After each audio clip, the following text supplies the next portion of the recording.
प्रदेश के अंदर हो रहा है और बड़े पैमाने पर हमारे प्रबुद्ध लोग, प्रोफेसर, डॉक्टर, इंजीनियर, बड़े बड़े अधिकारी आ रहे हैं।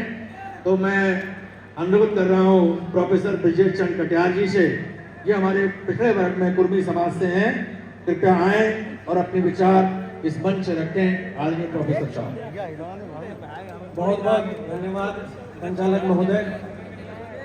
आज के इस अस्तित्व बचाओ भाईचारा बनाओ कार्यक्रम के मुख्य अतिथि माननीय सांसद भाई चंद्रशेखर आजाद जी, मंच पर विराजमान सभी बौद्धिक और बिहार के हमारे क्रांतिकारी साथी जगदेव बाबू जी ने एक सामाजिक परिवर्तन का जो पीड़ा उठा करके एक नए तरह का जो विचार दिया था, अर्जन विचार, 1 जून सन 1968 को उसको देश प्रदेश की राजधानी लखनऊ के भव्य सभागार में एक कार्यक्रम करके उन्होंने अर्जन विचार को आगे फैलाने का काम किया।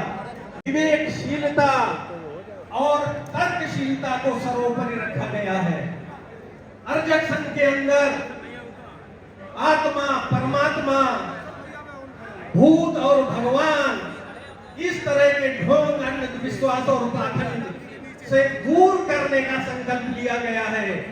आज हमारे समाज के लोग जिस ब्राह्मणवादी व्यवस्था के दलदल में फंसे हुए हैं, उसी प्रकार से जिस प्रकार से दांत खाज खुजली खुजलाते खुजलाते हमें पता नहीं चलता कि ये बीमारी है और खुजलाने में हमें बड़ा मजा सा आने लगता है, उस प्रकार का ये ब्राह्मणवाद हमारा समाज, भोला भाला समाज उस ब्राह्मणवादी रीति रिवाजों, परंपराओं, अंधविश्वास और ढोंग में इस प्रकार से डूबा हुआ है। उससे निकालने का जो पीड़ा आज से 57 साल पहले उठाया गया था, उस मुहिम को आगे बढ़ाने का कार्य भीम आर्मी और आजाद समाज पार्टी के हमारे संस्थापक भाई चंद्रशेखर आजाद जी ने जो शुरू किया, मैं तहे दिल से उनको धन्यवाद ज्ञापित करता हूं। और अर्जक संघ की तरफ से एक छोटी सी भेंट इस मुहिम को आगे बढ़ाने के लिए, मैं अर्जक संघ पे बहुत नहीं बोलूंगा, मुझे पता है कि अगर मैं बोलूंगा तो घंटे 2 घंटे कम पड़ जाएंगे। मैं प्रोफेशन से एक प्रोफेसर हूं, बातें बताता हूं। मैं वैसे तो विज्ञान का विद्यार्थी रहा, लेकिन जैसा मैंने आपको बताया, प्राइमरी शिक्षा मेरी महामना राम स्वरूप वर्मा जी के साथ में हुई। उन्होंने जो हमको मार्गदर्शन दिया, आज भी हम उस पर कायम हैं। बहुत सारी परेशानियों को झेलते हुए भी, जिस प्रकार हमारा छोटा भाई आज परेशानियों को झेलते हुए अपने मुहिम को आगे बढ़ाने का काम कर रहा है। साथियों, इन शब्दों के साथ मैं अपनी इन संक्षिप्त वार्ता को समाप्त करता हूं। जय हिंद, जय भारत, नमो बुद्धाय, जय भीम, जय अर्जन। बहुत बहुत धन्यवाद प्रोफेसर साहब। अब मैं कौशल जी के साथ जो हमारे वाल्मीकि समाज के भीम आर्मी के पदाधिकारी आए हैं, हाँ, तो ये इनके नाम है, ये 50,000 रुपये आर्थिक मदद दे रहे हैं। कृपया आए और आर्थिक मदद 50,000 रुपये देने की कृपा करें। और फिर गौतम, राम गोपाल, सभी लोग मंच पर नहीं आएंगे, जो आ गए हैं कृपया बोल दे दें।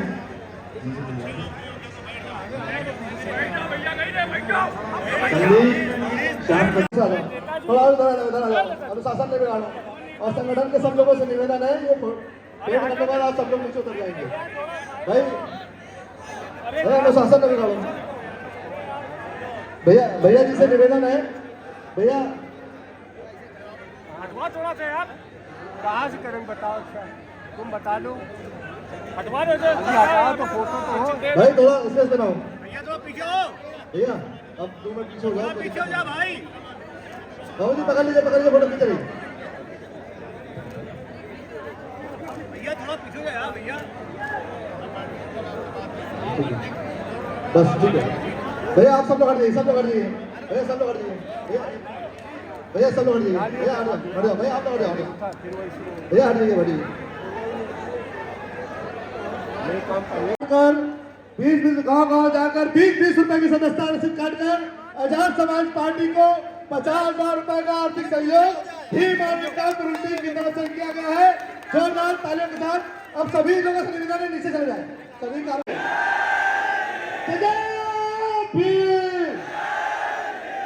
बहुत बहुत धन्यवाद आदरणीय सम्मानित प्रदेश अध्यक्ष जी, जो मुझे आज आपने इस सभा में अपनी बात रखने का अवसर दिया। सम्मानित साथियों, मैं आज बड़ा जो है अपने आप को सौभाग्यशाली महसूस कर रहा हूं और बड़ा ही अंदर खुश हो रहा हूं। सम्मानित साथियों, मैं आपको आज एक छोटी सी बात, छोटी सी जो है घटना आप लोगों के बीच शेयर कर रहा हूं और मुझे उम्मीद है कि आप लोग सब लोग उस घटना को गंभीरतापूर्वक सुनेंगे और उसको महसूस करेंगे। जब मैं स्कूल में पढ़ा करता था तो आज से लगभग 20 साल पहले इसी लाजपत गांव में एक बड़े मशहूर जादूगर हुआ करते थे, उनका शो चला करता था। तो गर्मियों की छुट्टी हुई तो स्कूल की तरफ से जो है बच्चों को जाना था। तो हमारे स्कूल में एक हमारा सहपाठी था, वो फाइनेंशियली मजबूत था, तो वो उस जादूगर का जादू लाजपत भवन में देख के गया और पूरे स्कूल में घूम घूम के बताता रहा कि लाजपत भवन गया, जादू देखा, जादू ऐसा, जादू ऐसा। तो हमारे स्कूल में तय हुआ कि इस बार चिड़ियाघर चलेंगे। तो तमाम बच्चों ने कहा कि नहीं, जो है जादूगर चल रहा है, उनकी शर्मा का शो देखना है। स्कूल के लोगों ने जो है स्कूल से जो है 30 रुपए 50 रुपए का जो है टीचरों ने जो है सहयोग लिया और मेरी बड़ी इच्छा थी कि मैं ओपी शर्मा जादूगर का शो देखूं और 50 रुपए स्कूल में इकट्ठा किए गए। लेकिन अफसोस कि मेरे घर वालों ने वो 50 रुपए नहीं जमा किए और उस दिन मुझे इस बात का बड़ा दुख हुआ और मैंने अपने घर पर अपनी मां से कहा कि मैं अगले 1 हफ्ते अपने स्कूल नहीं जाऊंगा, क्योंकि स्कूल के सारे बच्चे लाखों भर में जादूगर का शो देखने गए हैं। अब मैं जब जाऊंगा तो सब लोग मुझे उसी बात का ताना मारेंगे। और एक वो दिन था कि जब हम पे 50 रुपए नहीं हुआ करते थे और आज एक वो दिन है, आज वो ये मेरे लिए गौरव का पल है कि हमारे नेता बड़े भाई चंद्रशेखर आजाद जी लाजपत भवन की धरती पे जो है कार्यक्रम हो रहा है। ये सौभाग्य, ये जो सौभाग्य मुझे मिला, सोचिए एक समय हमारी औकात नहीं थी कि 50 रुपए का शो लाजपत भवन में आकर हम देख लें। और आज आजाद समाज पार्टी के माध्यम से हम पे यह अवसर आया है कि आज हम अपने नेता का कार्यक्रम, आजाद समाज पार्टी के लोगों का कार्यक्रम लाजपत भवन जैसी जगह पे कर रहे हैं। साथियों, मैं आप लोगों को बताना चाहता हूं और आप लोग इस बात को महसूस कीजिए, तमाम जो पार्टी थी, जो नेता थे, वो कोई भाजपा से डर गया, कोई दब गया, कोई बिक गया या कोई पैसे वालों को पूछने लगा।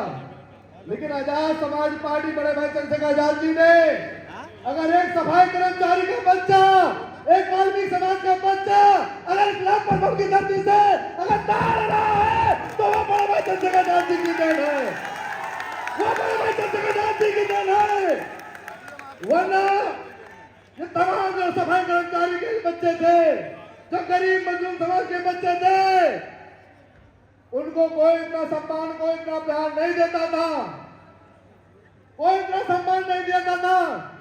आज इस बात का गर्व है और मैं ये बात गर्व से हमेशा कहता हूं कि जब तक खून के में आखिरी कतरा रहेगा, ये जवानी, ये बुढ़ापा, ये सारी जिंदगी बड़े भाई चंद्रशेखर आजाद जी के संघर्षों के साथ जुड़ जाएगी।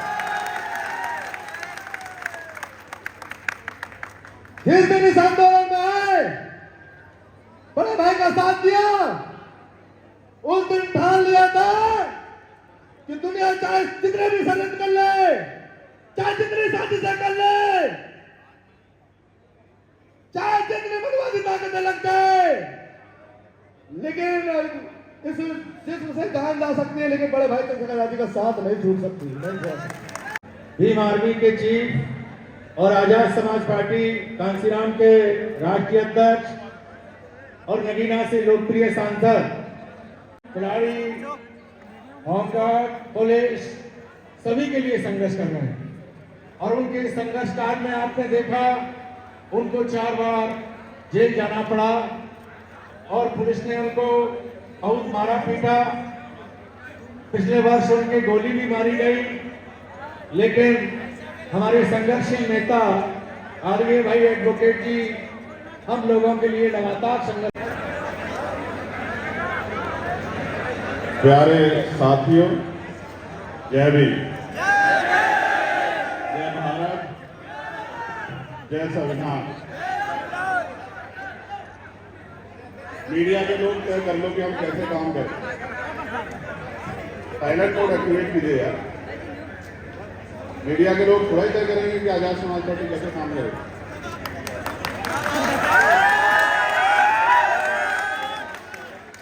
ये हमारे साथी बैठ जाओ, मीडिया के भाइयों को जगह चाहिए, थोड़ा पीछे हो जाओ, बैठ जाओ।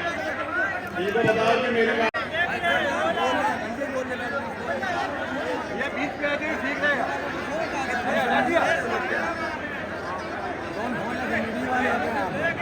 अरे भाई, अरे आजाद दिया,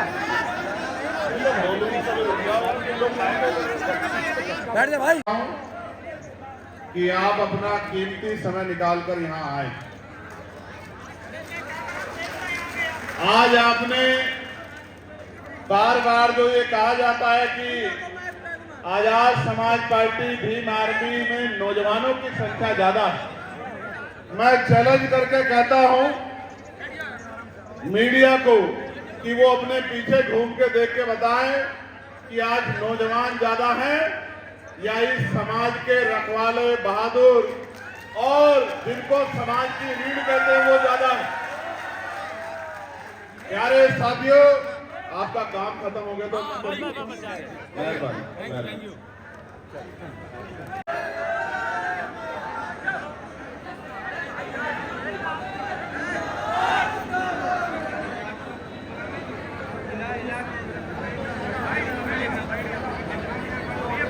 जब तक नहीं बैठोगे तब तक बात नहीं रखी जाएगी।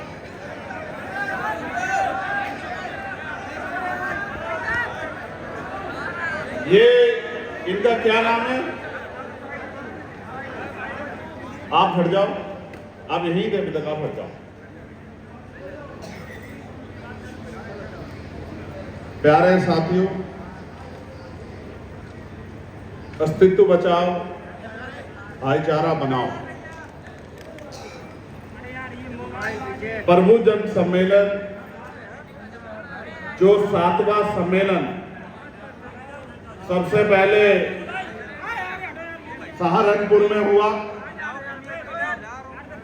फिर दूसरा सम्मेलन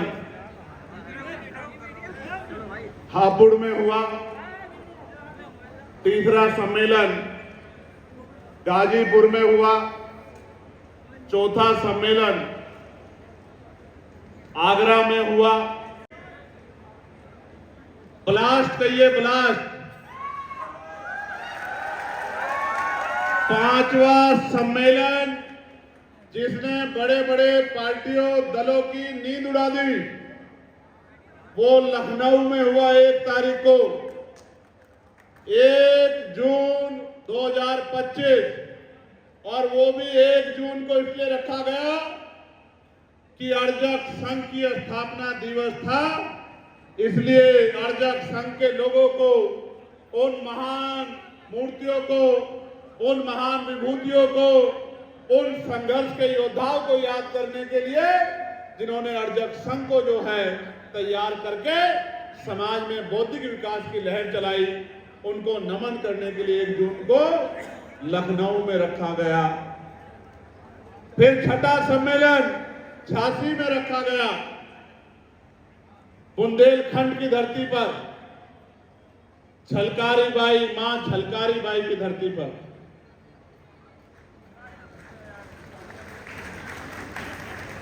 सर्वश्रेष्ठ विद्रोहियों में से एक मां फूलन देवी की धरती पर वो सम्मेलन नहीं था, वो सिर्फ सम्मेलन नहीं था। शिक्षा के जनक परमानंद लोधी जी की धरती पर वो सम्मेलन नहीं था, वो क्रांति का बिगुल था।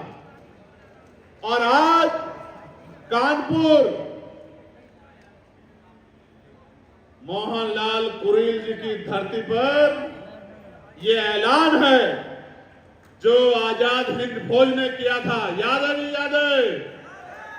जो आजाद हिंद फौज ने किया था, गुलामी की बेड़ियां काट के उस गुलामी से देश को आजाद कराने का संकल्प आज यहां आजाद समाज पार्टी, वो आजाद हिंद फौज थी जिसने अंग्रेजों के दांत खट्टे किए थे, अंग्रेजों को भागने के लिए मजबूर किया था, सुभाष चंद्र बोस जी के नेतृत्व में किया था।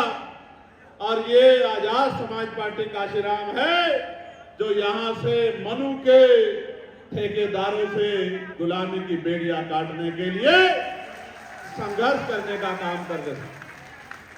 प्यारे साथियों, मैं अपनी बात को शुरू करने से पहले सभी संतों, गुरुओं और महान पुरुषों को नमन करता हूं जिनके संघर्ष से हमने और हमसे पहले हमारे महान पुरुषों ने बहुत कुछ सीखा। महामानव तथागत बुद्ध, पाखंडवाद की जड़ें हिला देने वाले जगत गुरु सतगुरु रविदास जी महाराज, गुरु कबीर जी, गुरु नानक जी, भगवान वाल्मीकि जी, गुरु घासीदास जी, संत गाडगे जी महाराज, नारायणा गुरु, शिक्षा के अग्रदूत, भारत के असल राष्ट्रपिता ज्योतिबा फूले, मां सावित्रीबाई फूले, मां फातिमा शेख, आरक्षण के जनक छत्रपति साहू जी महाराज,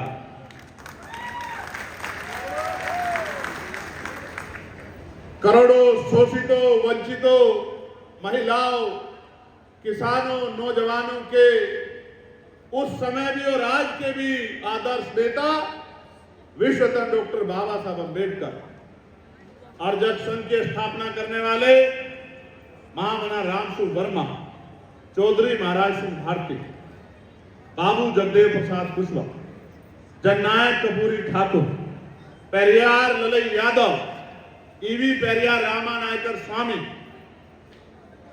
बाबू शिवदयाल चौरसिया, संत राम बीए प्रजापति जी, परमानंद लोधी जी, मां अहिल्या भाई ओलकर, मां झलकारी बाई, मां अवंतिका बाई लोधी,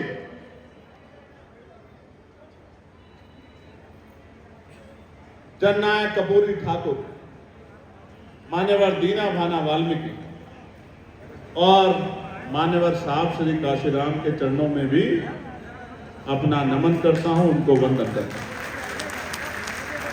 ये जो महापुरुष जिनके नाम मैंने लिखे, इनके बारे में मैं यही कहूंगा कि बाबा साहब ने कहा था, मैं मूर्तियों में नहीं, मैं किताबों में हूं, मुझे पूजने की नहीं, मुझे पढ़ने की जरूरत है।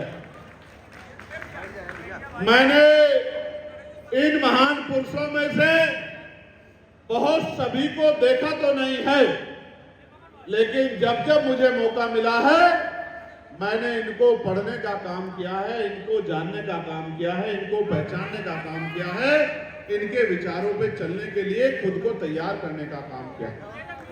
और इनके विचारों पे चलने का मतलब है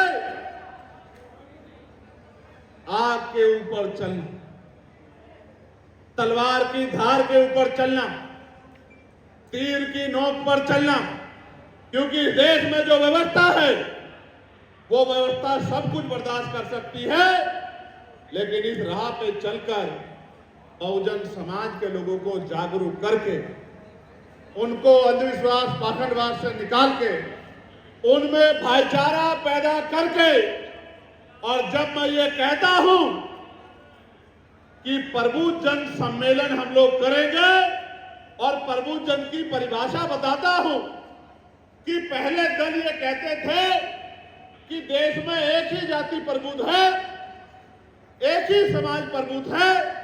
जब वो इस बात को कहते थे तो वो मनु की उस बात को मजबूत करते थे जो बात ये कहती है कि कोई पैदा होते नीच हो जाता है, छोटा हो जाता है, कोई पैदा होते ऊंचा हो जाता है, पैदा होते महान हो जाता है।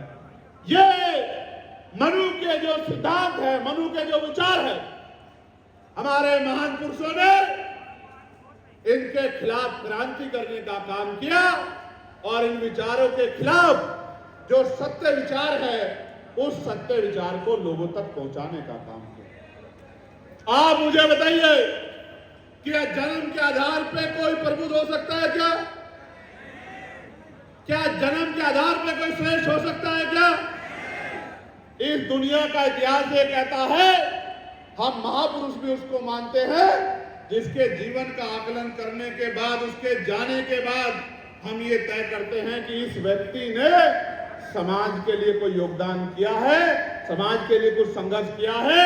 इसके प्रयासों से महापुरुषों का आंदोलन आगे के बाद, क्योंकि जीते जीते हम उनका विरोध करते हैं राजनीतिक वजह से, सामाजिक वजह से, जाति के वजह से, आर्थिक आधार पे, लेकिन जब वो चला जाता है तो हम भी दबे स्वर में कहते हैं कि असली आंदोलन तो यही चला रहा था, हम तो अपने बीवी बच्चों के लिए, अपने परिवार के लिए काम कर रहे हैं। प्यारे साथियों, इसलिए मैं कहता हूं कि हक वंचित समाज का वो तबका जो डॉक्टर है, इंजीनियर है, प्रोफेसर है, वकील है, IITN है, जो किसानी करता है, जो मेहनत करता है, जो लिखने का काम करता है, इस वर्ग में जो पढ़ लिख कर जिसने समाज को, प्रदेश को, देश को कुछ देने का काम किया, वो सब प्रबुद्ध जन। क्या ये बात मैं गलत कहता हूं? जोर से बताइए, क्या ये मैं बात गलत कहता हूं? मैं आपको बताना चाहता हूं, अभी अभी मैं दुबई गया था 2 दिन के लिए। जब मैं दुबई गया तो मैंने वहां बड़े बड़े बिल्डिंग देखे। एक वहां बड़ी बिल्डिंग है जिसका नाम है बुर्ज खलीफा। बादल उससे नीचे है, वो बादल से ऊपर है। लगभग 165 मंजिला वो इमारत है। देख के लगता है कि आसमान को छू रही है, लेकिन मैं आपको बताना चाहता हूं, वहां जब 17-18 में गणना हुई थी तो 35 लाख लोग वहां इस भारत से गए हुए वो लोग थे जो वहां मजदूरी करके उन बिल्डिंगों को बनाने का काम करते। ये वो लोग हैं जो उस बिल्डिंगों में जिनका खून लगता है, पसीना लगता है, इनकी हड्डियां लगती है, जिनके संघर्ष से वो बड़ी बड़ी बिल्डिंगें बनती है, उनकी मिट्टी में, उनकी बुनियाद में किसका खून शामिल है, इसको कोई नहीं जानना चाहता। लोगों को लगता है देश हवा में बन गया।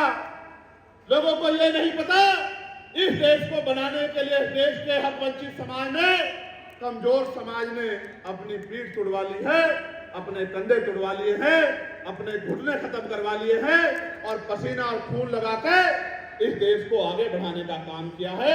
इस बात को ना कोई जानना चाहता है और जो जानते हैं वो जानबूझ के सम्मान नहीं देना चाहते। कानपुर की सड़कों को कौन चमकाता है? जो कहा जाता है कि इंदौर सबसे सुंदर है, इंदौर सबसे स्वच्छ है, उस इंदौर को स्वच्छ कौन बनाता है? नेता, मंत्री, अधिकारी? ये मेरा समाज है जो हक वंचित समाज, जो इस सड़कें साफ करके, इसकी गंदगी उठा के सीवर में उतर के मैला सर पे रख के इन शहरों को साफ करने का काम करता है। ये बात मैं आपको इसलिए बता रहा हूं। लोगों का पेट भरने का काम कौन करता है? खेती किसानी कौन करता है? ये हक वंचित समाज करता है, ये मेरा समाज करता है, तब लोगों के घरों तक खाना पहुंचता है। इसलिए मैं कहता हूं कि यहाँ बैठी मेरी भाई बहने ये जो आई है आज आशीर्वाद प्यार देने, ये प्रबुद्धजन है जो अपना घर चलाते हैं। ये जो मेरे सामने बैठे हैं जो संघर्ष करते हैं, ये प्रबुद्धजन है। और ये जो इस मंच पर बैठे हैं तमाम दलित, पिछड़े, मुसलमान, आदिवासी जो इस देश को, प्रदेश को सींचने का काम कर रहे हैं, ये सब प्रबुद्धजन है। मैं इनका बहुत बहुत धन्यवाद करता हूं कि इन्होंने अपना कीमती समय निकाला। प्यारे साथियों, इस मंच पर हमारे प्रदेश अध्यक्ष भाई सुनील चित्तौड़ जी, प्रदेश उपाध्यक्ष पीताम्बर प्रजापति जी, भाई सौरभ किशोर जी, इस मंडल के मुख्य मंडल प्रभारी राम गोपाल जी, भीम आर्मी के प्रदेश सह संयोजक भाई कौशल वाल्मीकि जी, मंडल प्रभारी मेरे छोटे भाई वीरेंद्र कबीर जी, प्रदेश संगठन मंत्री शिव प्रकाश विश्वकर्मा जी, चांद बागमारे जी, बलबीर सिंह जाटव जी, प्रदीप निगम जी, रविंद्रपाल सिंह जी, जावेद वारसी जी, छविराम जाटव जी, अभिषेक जाटव जी, हर्ष चौधरी जी, अमन जाटव जी, प्रोफेसर देवेंद्र सिंह जी जो मिशन 78 का में हैं, भारत भूषण जी जिला अध्यक्ष कानपुर नगर, प्रदीप संखवाड़ जी जिला अध्यक्ष कानपुर देहात, रविंद्र गौतम जी जिला अध्यक्ष औरैया, सुंदरम एडवोकेट जी जिला अध्यक्ष इटावा, प्रभात गौतम जी जिला अध्यक्ष कन्नौज, संजीव सिंह जी जिला अध्यक्ष फरुखाबाद, ओपी गौतम जी जिला संयोजक भीम आर्मी, अमित गौतम जी, सुदर्शन यादव जी जो मिशनरी गायक है, प्रदेश संयोजक है हमारे जागृति जत्था के, सुनील कोरी जी जो महानगर के प्रभारी हैं, सिद्धार्थ गौतम जी जो महानगर के अध्यक्ष हैं, अंकित कुमार जी, सिद्धार्थ गौतम विश्वकर्मा जी और अंकित कुमार जी, साथ साथ जिन्होंने आर्थिक सहयोग किया है, माननीय रविंद्रपाल सिंह जी जिन्होंने 1 लाख रुपए का सहयोग किया है, कुलदीप सिंह पाल जी जिन्होंने 25,000 रुपए का सहयोग किया है, प्रदीप निगम जी जिन्होंने 1 लाख रुपए का सहयोग किया है, लाल मोहम्मद खान जी जिन्होंने 25,000 रुपए का सहयोग किया, प्रोफेसर देवेंद्र जी जिन्होंने 25,000 रुपए का सहयोग किया है, डॉक्टर संजीव जी जिन्होंने 25,000 रुपए का सहयोग किया है, कैप्टन कप्तान सिंह जी जिन्होंने 30,000 रुपए का सहयोग किया है, हमारे ब्रजेश कटियार जी जिन्होंने अर्जक संघ की तरफ से 50,000 रुपए का सहयोग किया है, हमारे भीम आर्मी के साथी कितने, ओपी गौतम जी और उनकी पूरी टीम ने 20-20 रुपए की शस्त्र रसीद कटा के 1 लाख रुपए का सहयोग इकट्ठा किया। मैं उनका बहुत बहुत धन्यवाद। साथ साथ इस मंच पर उपस्थित सम्मानित वक्तागण जिन्होंने अच्छे सुझाव दिए हैं, प्रोफेसर ब्रजेश चंद कटियार जी जो विभागाध्यक्ष हैं बायोकेमिकल इंजीनियर डिपार्टमेंट के, केदारनाथ सचान जी जो पूर्व राष्ट्रीय सचिव है अपना दल के, प्रोफेसर धर्मेंद्र जी जो जनता डिग्री कॉलेज इटावा में हैं, डॉक्टर अजीत सचान जी जो चेयरमैन विमला ग्रुप हैं, पत्रकार अशोक यादव जी, धर्मेंद्र कश्यप जी जो पूर्व में सुहेलदेव राजभर पार्टी में थे, शिवराम पाल जी जो शिक्षक हैं, श्रीमती जीत मित्रा जी, प्रोफेसर राघवेंद्र प्रताप सिंह जी और तुलसीराम वाल्मीकि जी, भाई गंगाराम पाल जी जो पूर्व मंडल कोऑर्डिनेटर हैं बसपा के, आज उन्होंने आजाद समाज पार्टी में आस्था विश्वास दिखाया है। मैं उनका स्वागत करता हूं और आजाद समाज पार्टी में उनका स्वागत है। साथ साथ हमारे भीम आर्मी का जो के संरक्षक हैं यहाँ, श्री श्यामलाल बोध जी, श्री मूलचंद जी, मास्टर तुलसीराम जी, अरविंद पेंटर जी, इंजन हीरालाल जी, गंगाराम पाल जी, राम अवतार वर्मा जी, डॉक्टर अजीत सचान जी, नरेश पाल जी, राम स्वरूप जी, श्री कांता जी, केदारनाथ सचान जी, एडवोकेट घनश्याम जी, सुदेश कुमार बोध जी, पृथ्वीपाल मौर्य जी, संतोष वर्मा जी, विजय बाबू हजारिया जी,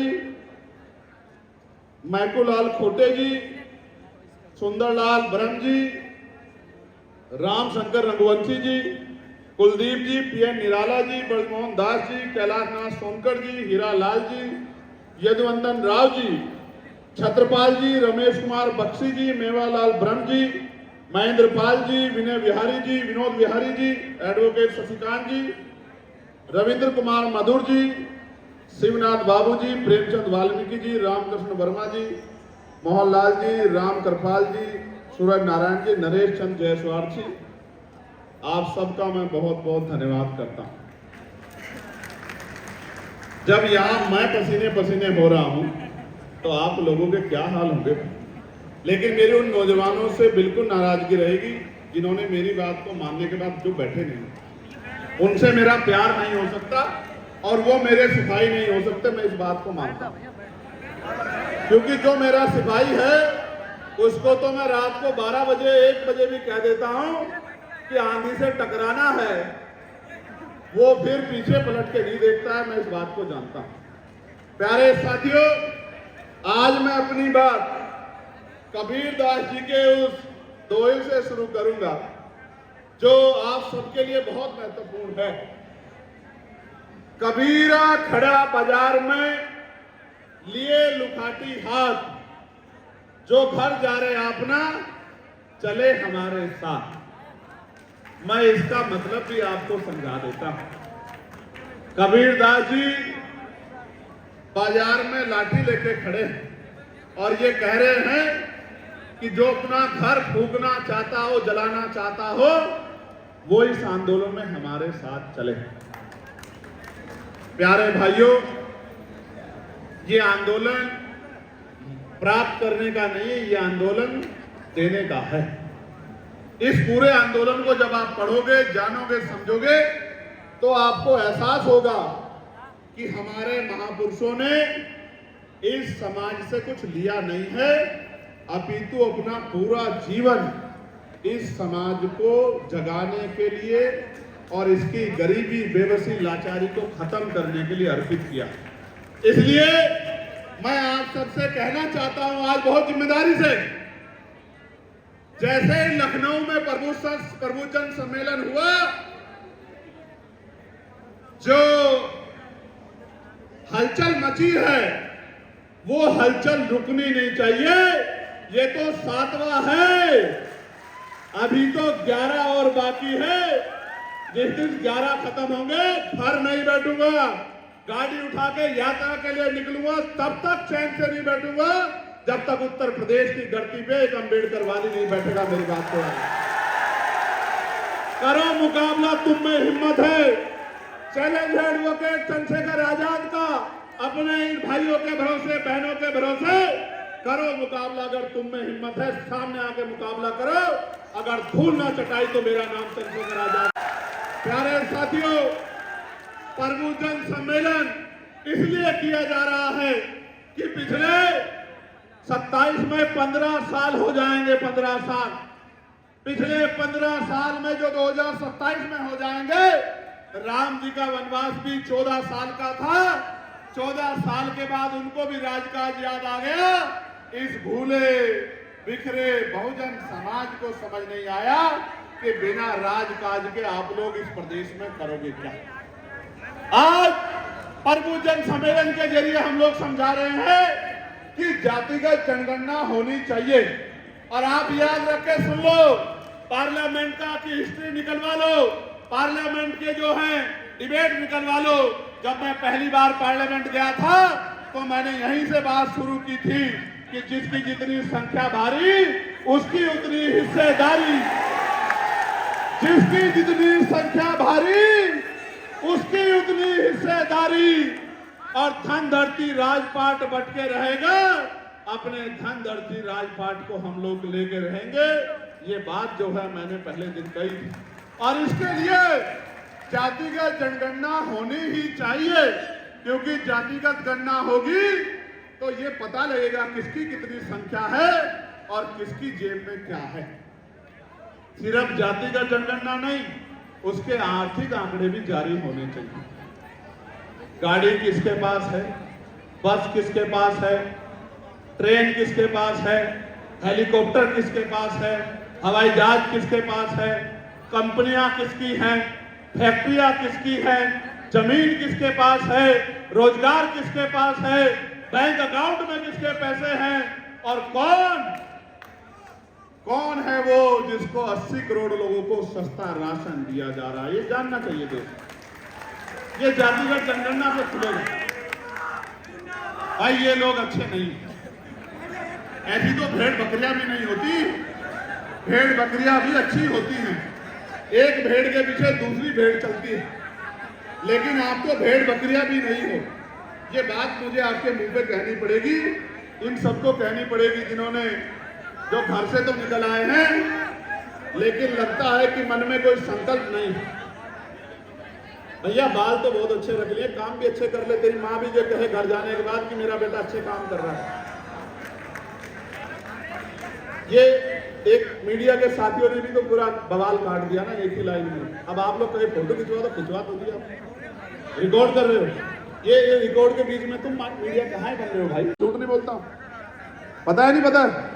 हाँ, अब खड़े होकर देखना, एक खड़ा होगा सब बाहर जाओगे, क्योंकि तुम लोग वैसे इतने सारे लोगों से मैं जो दर्द बयां करना चाहता हूं वो नहीं, उसको नहीं डिस्टर्ब होना चाहता, ठीक है? तो प्यारे साथियों, आ जाओ ऊपर, आ जाओ, तो पढ़ फेंको, क्या करा खड़ा होकर?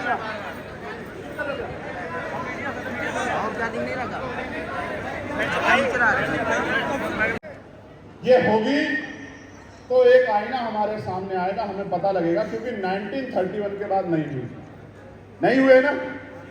SC ST की होती है, सिर्फ SC ST की होती है, ना OBC की होती, ना सामान्य वर्ग की होती।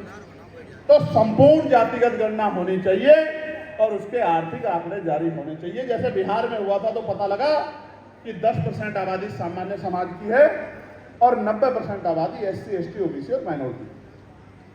अब मेरा ये कहना है कि जब ये हो जाए तो फिर शासन साधन संसाधन में भी बंटवारा होना चाहिए। फिर 52% OBC को 52% आरक्षण मिलना चाहिए।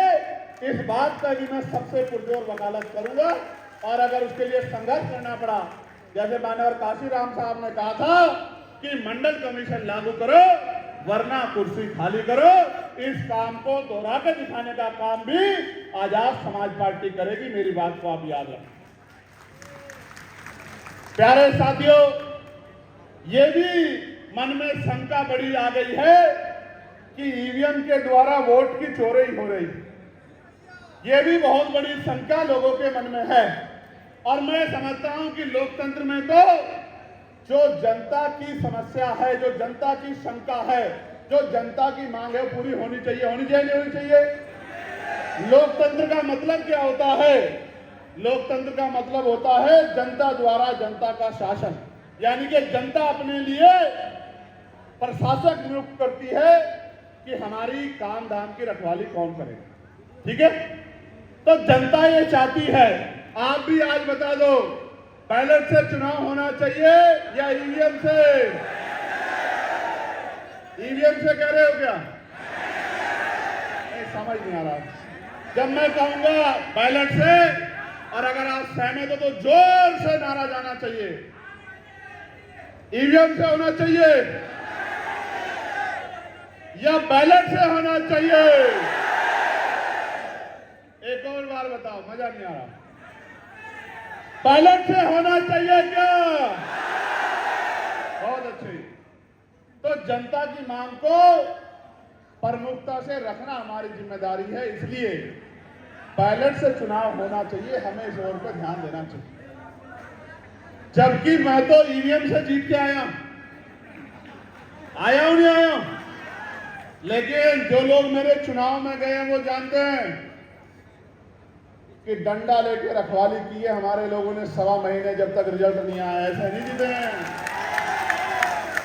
24 घंटे मशीन सो जाती थी, भीम आर्मी आजाद समाज पार्टी का नौजवान नहीं जीत सोता था। इस तरह से जो है काउंटिंग करा के जीते, और अंतर भी छोटा मोटा नहीं है। 1.5 लाख से ज्यादा वोट से जीते। कितने वोट से? ये आपकी मेहनत। मैं कानपुर मंडल के साथियों का भी धन्यवाद दूंगा। जब मैं वो चुनाव लड़ रहा था, आपने अपनी मेहनत की कमाई के पैसे जुटा के यहाँ से भेजे। मैं अपने मिशन 78 के साथियों का, लीगल सेल के साथी का, किसान मोर्चा के साथियों का, भाईचारा कमेटी के साथियों का बहुत बहुत धन्यवाद करूंगा। मेरी क्या औकात है कि मैं चुनाव लड़ लूँ, बहुत पैसे लगते हैं। ये तो आप लोगों ने हिम्मत जुटाई, अपनी मेहनत कमाई से पैसा भेजा, उससे हमने चुनाव लड़ा और ये करके दिखाया कि अगर हमें मौका मिलेगा तो हम बहुत कुछ कर सकते हैं। मैं ज्यादा कुछ नहीं कर रहा हूं। मैं इस देश में अपने महान पुरुषों के आंदोलन को आगे बढ़ाने का काम कर रहा हूं। जिस आंदोलन को राष्ट्रपिता ज्योतिबा फूले ने चलाया, उनके बाद छत्रपति साहू जी महाराज ने चलाया, उन्होंने 50% दिया था, मैं 52 की बात कर रहा हूं। दो भाई बताओ, 60-70 साल में, ये तो समझो 1902 की बात है। 123 साल बाद अगर मैं 2% और आगे बढ़ा रहा हूं तो कौन सा बड़ा काम कर रहा हूं? आप बताओ। बढ़ना तो 60% चाहिए था। आपको याद है ना, सोच पाने बांधी गांठ, पिछड़े पावे 100 में 60। समझे नहीं समझे? मैं तो अभी 52 पे हूं, 60 पे नहीं जा रहा हूं। गणना हो जाने दो, 60 होंगे तो 60 के लिए लड़ेंगे। मेरी बात को आप याद रखें। प्यारे साथियों, जिस तरह से निजीकरण किया जा रहा है, हमारी जो सबसे मजबूत शक्ति बनी थी वो सरकारी नौकरी की वजह से बनी। धीरे धीरे सरकारी नौकरी खत्म हो रही है, निजीकरण किया जा रहा है। निजीकरण के जरिए आरक्षण को टकारा जा रहा है, सरकारी नौकरी खत्म की जा रही है। आरक्षण था तो इस गैर बराबरी वाले देश में भी पाल, प्रजापति, कश्यप, सैनी, मौर्य, शाक्य, कुशवाहा, बिंद, राजभर, केवट, मल्ला, विश्वकर्मा, सैन, पटेल, गुर्जर, यादव, जाट और शेड्यूल कास्ट में चमार, वाल्मीकि, पासी, धोबी, कोरी, खटीक, धानु, इन जातियों के बच्चे अगर आगे बढ़ के आए हैं, डॉक्टर, इंजीनियर, IAS बने हैं, वकील, जज बने हैं, पटवारी, सेक्रेटरी बने हैं, उसके लिए इस आरक्षण ने हथियार से बड़ा काम किया है, सीढ़ी से बड़ा काम किया।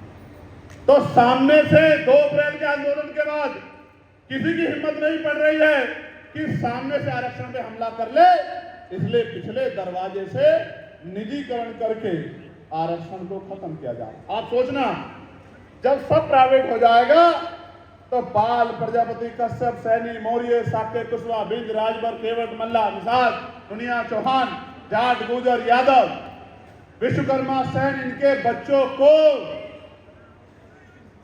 लोधी, राजपूत, लोधी रहो वादो, तभी बात बन पाएगी, वरना कहते इनको जरूरत नहीं है।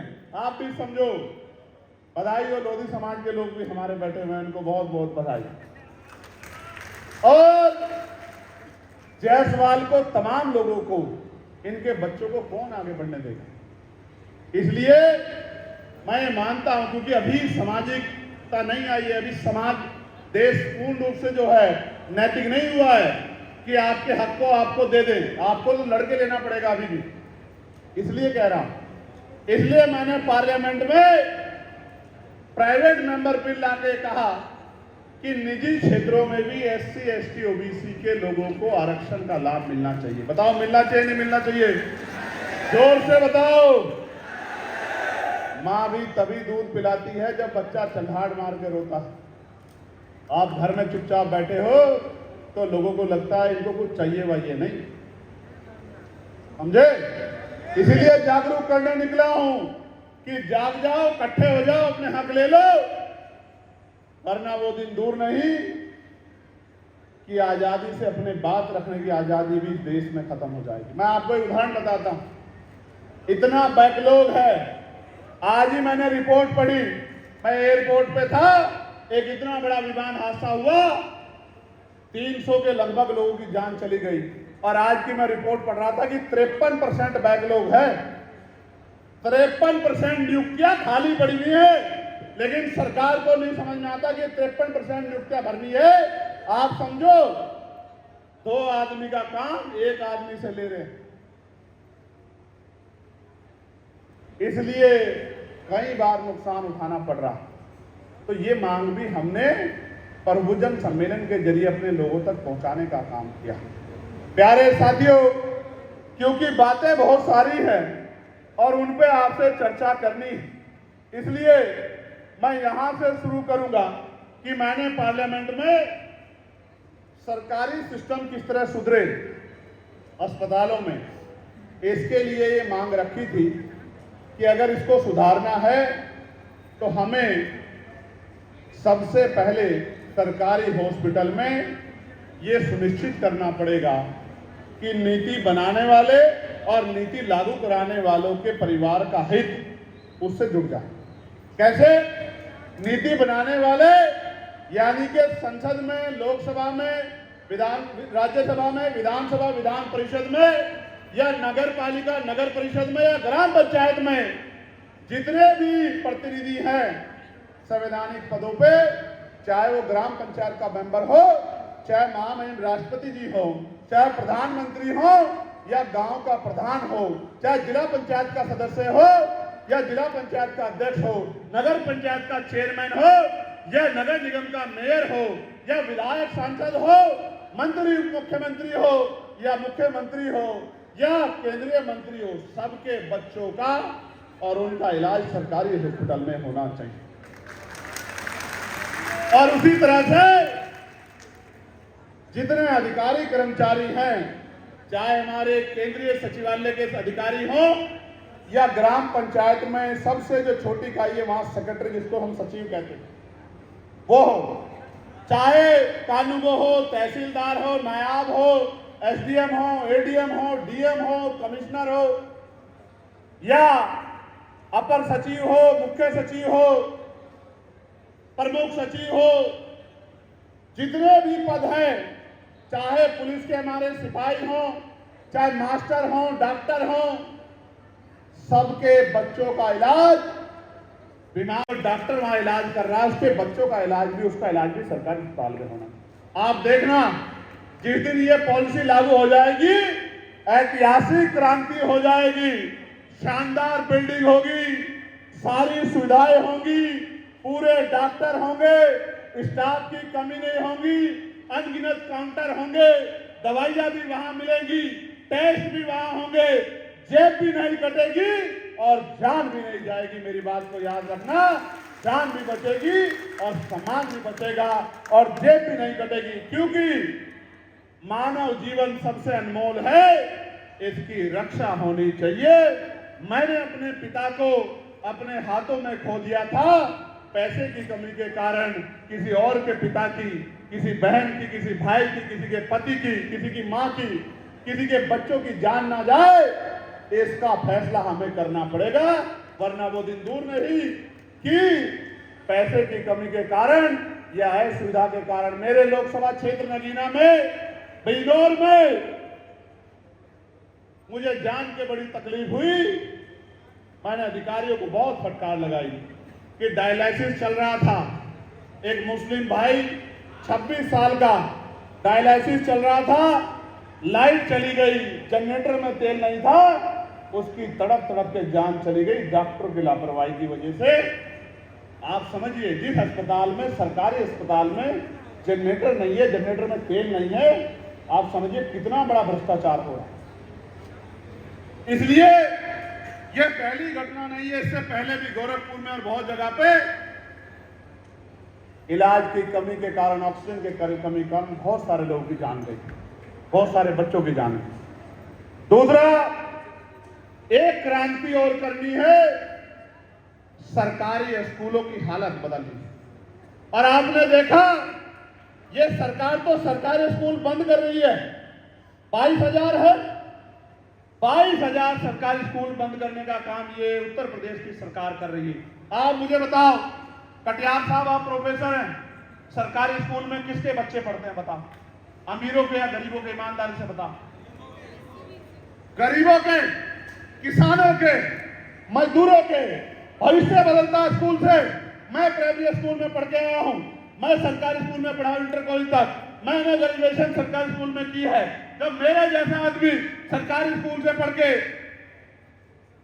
वकील बन सकता है, लोकसभा का सांसद बन सकता है, उन सरकारी स्कूलों को एक योजना के तहत बंद किया जा रहा है कि सरकारी स्कूल बंद हो और प्राइवेट स्कूल वालों की मौज आए, सरकार को डोनेशन मिले और गरीबों के बच्चों का भविष्य खराब हो जाए।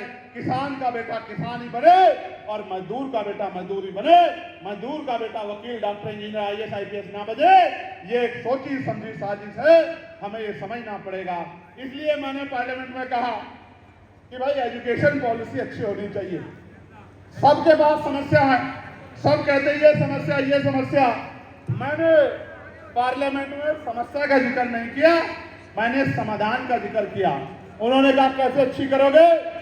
मैंने कहा अच्छी ऐसे होगी जब नीति बनाने वाला और लागू कराने वाला, यानी कि जो संवैधानिक पदों पर जिनका मैंने जिक्र किया था, राष्ट्रपति हो या ग्राम पंचायत के मेंबर की संतान, सबको शिक्षा एक समान, सबको शिक्षा एक समान। तो मैंने कहा जब जो टीचर पढ़ाता है, जो जिलाधिकारी उसका निरीक्षण करता है, उसकी निगरानी करता है, जो कमिश्नर जिले की निगरानी करता है, जो सेक्रेटरी और तमाम अधिकारी हैं जो कमिश्नर की जिले की निगरानी करते हैं, जो संवैधानिक पद हैं, डीएम हो, एसडीएम हो, कमिश्नर हो, पटवारी हो, सेक्रेटरी हो, पुलिस के जवान हो, दरोगा, सिपाही या हेड कांस्टेबल हमारा भाई, या फिर एसएसपी या कमिश्नर या डीआईजी, आईजी या डीजीपी, इन सब के बच्चों को सरकारी स्कूल में पढ़ाना चाहिए। उधर विधायक सांसदों के बच्चों को, मंत्रियों के बच्चों को, तमाम जनप्रतिनिधियों के बच्चों को सरकारी स्कूल में पढ़ाना चाहिए। आप देखना, जब एक ही क्लास में, सोचो कक्षा 6 की क्लास है, एक कुर्सी पे डीएम साहब का बेटा बैठा होगा, पढ़ रहा होगा, दूसरी वाली पे कमिश्नर साहब का बेटा बैठा होगा, तीसरी वाली पे विधायक जी का बेटा बैठा होगा, चौथी पे सांसद जी का बेटा बैठा होगा, और उनके बीच में आपके मेरे गरीब परिवार का, मजदूर परिवार का बेटा बैठा होगा। आप देखना, ना जेब कटेगी और ना ही शिक्षा में कमी आएगी। क्योंकि जब अपने बच्चों के भविष्य का सवाल आता है, तभी हमें सबसे अच्छी चीजें याद आती हैं। इसलिए मैं कह रहा हूं, बिल्डिंग भी अच्छी होगी, पंखों की जगह एसी लगेंगे, क्योंकि बड़ों लोगों के बच्चों की बात है, उनके बीच से हमारे भी तर जाएंगे। इसलिए मैं कह रहा हूं कि सरकारी स्कूल में सुधार अगर करना है, उनको बंद करने से काम नहीं चलेगा, उनमें सुविधाएं लाके और उनमें अपने सरकारी कर्मचारी अधिकारियों के बच्चों को, नेताओं के बच्चों को पढ़ाना पड़ेगा। आप देखना, भ्रष्टाचार भी खत्म होगा और पढ़ाई भी अच्छी मिलेगी। मिलनी चाहिए, नहीं मिलनी चाहिए पढ़ाई। कितने ही मैंने नाम गिनाए, राष्ट्रपिता ज्योतिबा फूले, माँ फातिमा सेठ, माँ सावित्रीबाई फूले, माँ रमाबाई, कितने नाम गिनाए, ब्रह्मानंद लोधी जी, कितने नाम लिखवाए, महामना रामसूर वर्मा जी, कितने नाम आपको बताया, ओम प्रकाश वाल्मीकि जी। ये सब शिक्षा के अगर दूध थे। इसलिए कह रहा हूं, और बाबा साहब ने तो कहा, शिक्षा श्रेणी का वो दूध है जो पिएगा वो दहाड़ेगा। आज अगर चंद्रशेखर यहां खड़ा होकर बोल रहा है तो ये उस शिक्षा की देन है जो बाबा साहब अम्बेडकर के संविधान ने हम सब लोगों को देने का काम किया। प्यारे साथियों, जितना बैकलॉग है उस बैकलॉग को भरा जाना चाहिए और पढ़े लिखे नौजवानों को रोजगार देना चाहिए।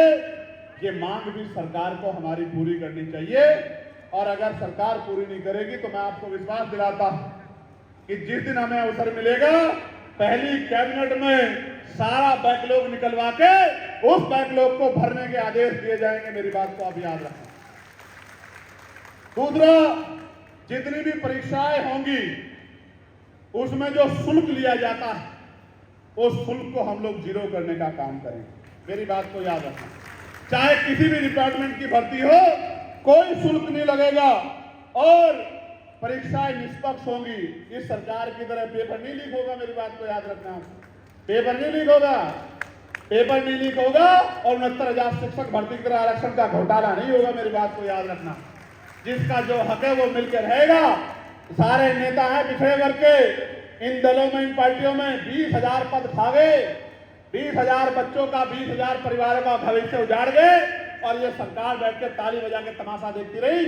हाईकोर्ट ने उनके फेवर में आदेश कर दिया। मैं 5 दिन तक लखनऊ में जमीन पे पड़ा रहा, आंधी तूफान में, गर्मी में, तब जाके वो पद मिले थे। हाईकोर्ट ने हमारे पक्ष में ऑर्डर कर दिया, सरकार सुप्रीम कोर्ट चली गई। ये देना नहीं चाहती, मेरी बात को आप याद रखना। ये तो आपको जमीन पे लिटा के और लातों घूसों से पीटना चाहती है। सरकार को आप समझने का काम करो। प्यारे साथियों, प्रमोशन में रिजर्वेशन, अब इस पे ये बात बड़ी चुभती है कि प्रमोशन में रिजर्वेशन का जो फायदा हो रहा था वो क्यों रुक गए। इसमें सिर्फ ये सरकार दोषी नहीं है, इनसे पिछले वाली सरकार ने भी प्रमोशन में रिजर्वेशन का बिल पार्लियामेंट में फड़वा के हमारे दलित वर्ग के, आदिवासी वर्ग के कर्मचारियों को उनके अधिकारों को छीनने का काम किया, उनके खून के आंसू उनको रुलवाने का काम किया।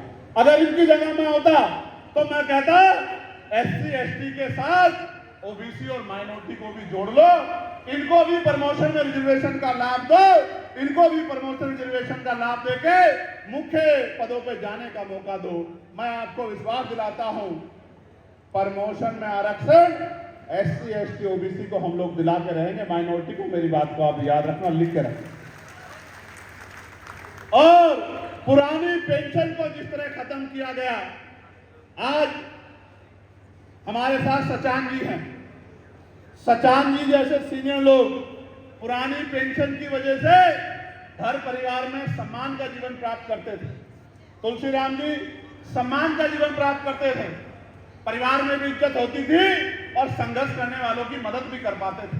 लेकिन पुरानी पेंशन खत्म करके इस समाज की रीढ़ तोड़ने का काम अगर किया तो इसी सरकार ने, जो केंद्र और राज्य में, इसी सरकार ने काम करने का काम किया। तो मैं आपको विश्वास दिलाता हूं कि पुरानी पेंशन को लागू कराने के लिए हम लोग पूरा प्रयास करेंगे कि पुरानी पेंशन लागू हो जाए।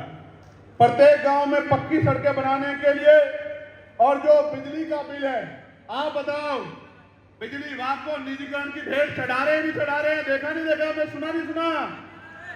आज 1 लाख परिवारों को उनकी सरकारी नौकरी छीनने का, और तमाम तरह से जो, आप सुनना मेरी बात को,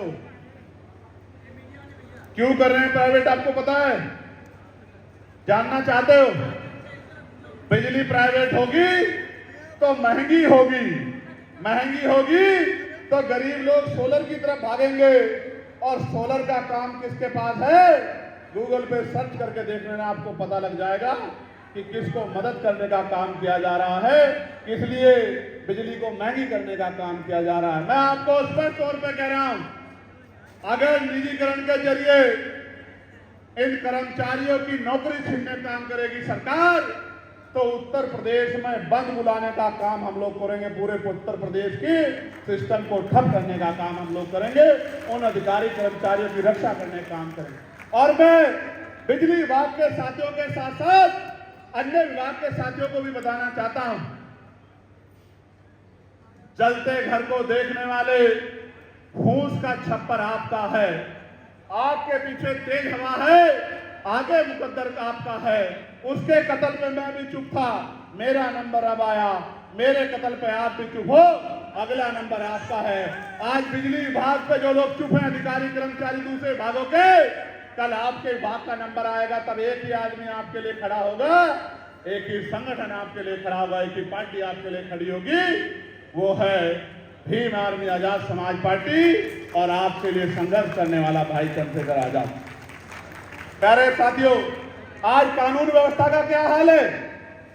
कानून व्यवस्था का यह हाल है, गरीबों की, बच्चों की अस्मतें लूट रही हैं, उनके घरों को जलाया जा रहा है, उन्हें मार के लटकाया जा रहा है, कोई सुनने वाला नहीं है।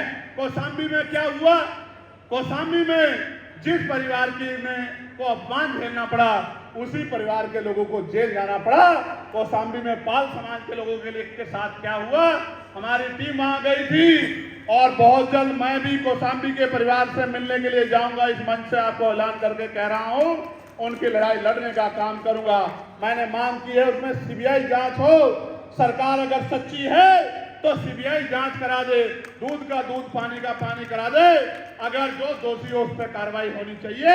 लेकिन सरकार के दम पे दोषियों को बचाने का काम सरकार ना करे, इसके परिणाम घातक होंगे। ये दिन पाल समाज पिछड़ा वर्ग जाग गया, ये कुर्सी भी आपके नीचे से खींच लेगा, जिस कुर्सी पे बैठ के दंड का कर रहे हो, दमन कर रहे हो। मेरी बात को याद रखें, एक घटना नहीं है, आप कोई सा जिला उठा लो उत्तर प्रदेश का, रोज हत्याएं हो रही हैं, रोज हत्याएं हो रही हैं, रोज घर जलाए जा रहे हैं, रोज जमीन छीनी जा रही है, रोज मारा पीटा जा रहा है जाति के आधार पे। और इस कानपुर में आ जाओ, दूर क्यों जाते हो? सीएमओ ईमानदार था तो निलंबित हो गया, हो गए नहीं हो गए, कानपुर में हुआ है नहीं हुआ, कल ही तो हुआ है शायद, कल परसों में ही तो हुआ है, भूल तो नहीं गए। सीएमओ को कह रहे हैं सिस्टम का हिस्सा बन जाओ। कौन से सिस्टम का हिस्सा बनाना चाहते हो? सीएमओ ने कहा सिस्टम का हिस्सा नहीं बनूंगा। सीबीआई ने जिस संस्था को चार्जशीट की है उसको काम नहीं दूंगा, तो सीएमओ निलंबित हो गए। और सीएमओ बेचारे लोग हैं तो कितना बड़ा अपराध कर दे कोई सजा नहीं होगी, खुली छूट दी जाएगी, और अपराध करो और मौज करो, कोई पूछने वाला नहीं। अब तो पुलिस पीट रही है, अभी पुलिस को पीटा, थाने में घुस के पीटा, कई जांच के लिए गए थे वहां पिटा। इस खाकी का इकबाल भी कमजोर कर दिया है। इस पुलिस पे हम लोग गर्व करते हैं, इनके माथे पे अशोक है, इनके माथे पे अशोक है, अशोक की लाट, अशोक चिन्ह है। हम इस पुलिस पे गर्व करते हैं।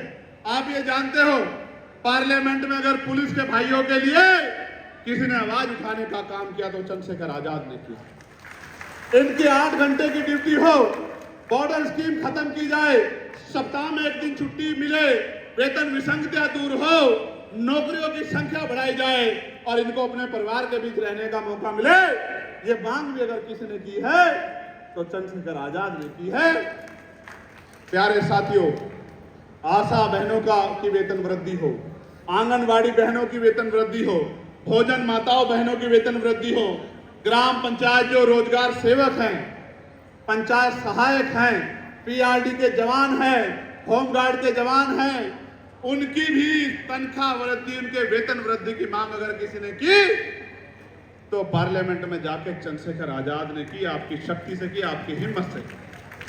पत्रकार भाइयों के लिए सुरक्षा की मांग की, वकील भाइयों के लिए एडवोकेट प्रोटेक्शन एक्ट लागू कराने की मांग की, तमाम लोगों के लिए ना जाति देखा, ना धर्म देखा, ना ये देखा कि मेरे साथ है नहीं देखे, मगर जिसकी पीड़ा मुझ तक पहुंची उसकी आवाज बनने का काम किया, उसकी लड़ाई लड़ने का काम किया। सम्मानित साथियों, ठेकेदारी पर जो नौकरियां हैं, और ये बड़ा कड़वा है लेकिन मैंने अपनी करीब से देखा है, भारत में सेना पे हमारा जवान शहीद होता है, वो भी नौकरी करता है, उसके लिए मेरे पास शब्द नहीं। जिन सेना के जवानों का बलिदान हुआ बॉर्डर पे, मैं उनके परिवारों के प्रति श्रद्धांजलि भेंट करता हूं, आदरांजलि भेंट करता हूं, उनको नमन करता हूं, उन परिवारों के लिए हिम्मत की प्रार्थना करता हूं कुदरत से, क्योंकि वो सेना के जवान जब बॉर्डर पे हमारे लिए, हमारी रक्षा के लिए खड़े होते तभी हम चैन से सोते। लेकिन साथियों, जो सीवर में मरता है उसके बारे में भी बात करनी पड़ेगी। वो भी नौकरी करता है, उसका जीवन भी मूल्य रखता है, उसकी मां को भी पैदा करते हुए दर्द होता है, उसके जाने पे उसके बच्चों को भी, उसकी पत्नी को भी, उसकी बहन को भी, उसके पिता को भी, उसकी मां को भी दर्द होता है। क्या उसका दर्द नहीं होता? उसको तो कोई सम्मान नहीं मिलता है। वो तो मजबूरी में 5,000, 7,000, 9,000, 11,000, 17,000 की नौकरी पे मैला उठाता है, जिसको सबसे अपमानित काम माना जाता है, उसमें भी पक्की नौकरी नहीं देते। मैं आपको विश्वास दिलाता हूं, एक भी कच्ची नौकरी नहीं रहेगी, सबको पक्की नौकरी देने का काम हम लोग करेंगे। मेरी बात को आप याद रखें। जितने डिपार्टमेंट में सुविधा रखी गई है, आउटसोर्सिंग रखी गई है, उनको सूचीबद्ध करके योग्यता के आधार पर उनकी नौकरियों को पक्का करने का काम करेंगे। इस बात को मैं आपको विश्वास दिलाता हूं। और ठेकेदारी सुविधा पे अपने लोगों को मरने नहीं देंगे सीवर में, इस बात का भी आपको विश्वास दिलाता हूं। इस ठेकेदारी प्रथा को भी खत्म करेंगे। सम्मानित साथियों, किसानों को किसानों को उनकी फसल पे एमएसपी की गारंटी हम लोग देंगे कि उनकी फसल सड़े नहीं और उनको नुकसान ना हो। क्योंकि जब किसान की फसल पकती है तो कुदरत उसकी परीक्षा लेने के लिए घनघोर बादल लहरा देती है।